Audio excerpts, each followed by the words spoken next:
Shakadosh Boker Tov. We're just continuing with the halachot of Chanukah. Maram brings down in Simata Freshayin Zayin Sif Aleph to do with a very interesting halacha.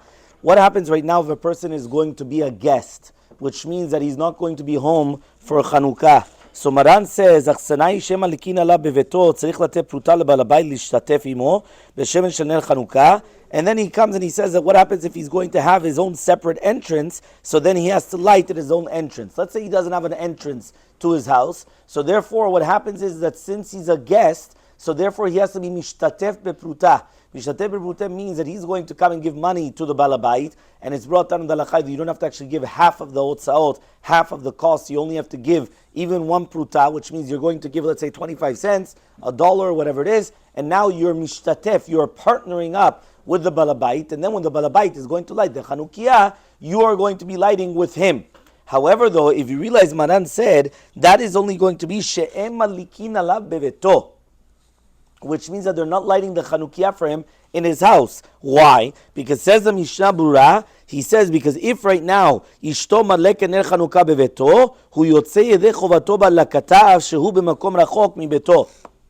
If his wife is actually lighting the candles for him in his house, so therefore he's going to be Yotzei Chovah with his wife, even though he's very far away from his house. Now, why do I say this? Because there's a very big misconception. Somebody just asked me, yesterday, they sent me a text, Rabbi, I'm going to be in a hotel in New York. My wife is going to be here with my son. My son is a little baby, he's a little child. So therefore, okay, I'm going to light in the hotel. But does she light in the house? And even if she does light, does she make a bracha? I told them the exact same. I told them it's not Purim, it's Nafochu, the exact opposite. You in your hotel, you don't need to light. Who's lighting? Your wife is lighting at home with a beracha, and she's being motzi otcha yedei chova. She's actually fulfilling your obligation in the Chanukah Nerot. Not that you're fulfilling her, or whether does she do it or not do it. But it's the exact opposite. Because since they are lighting for you in the house, bichlal you're not able to. Now, if there's a person, let's say there's nobody lighting in the house, but let's say they're traveling and they're going to be on a plane or on a train or anywhere else,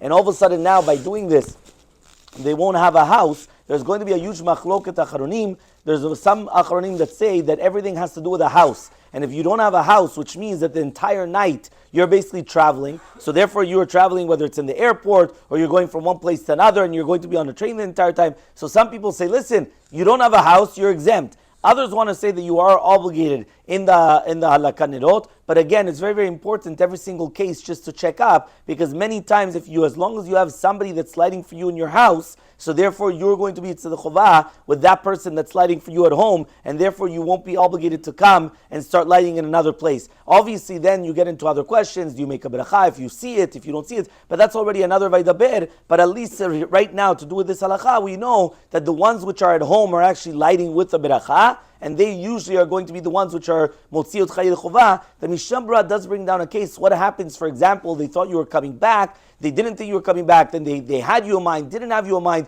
you thought that you weren't going to be tzedek chovah with them. By the time you come back, they did have you in mind. That's already a different case. But if you know for sure they are lighting on your behalf, for sure, so then you don't need to actually come and light, right? Even though you're going to be an achsanai, you're going to be a guest in another place.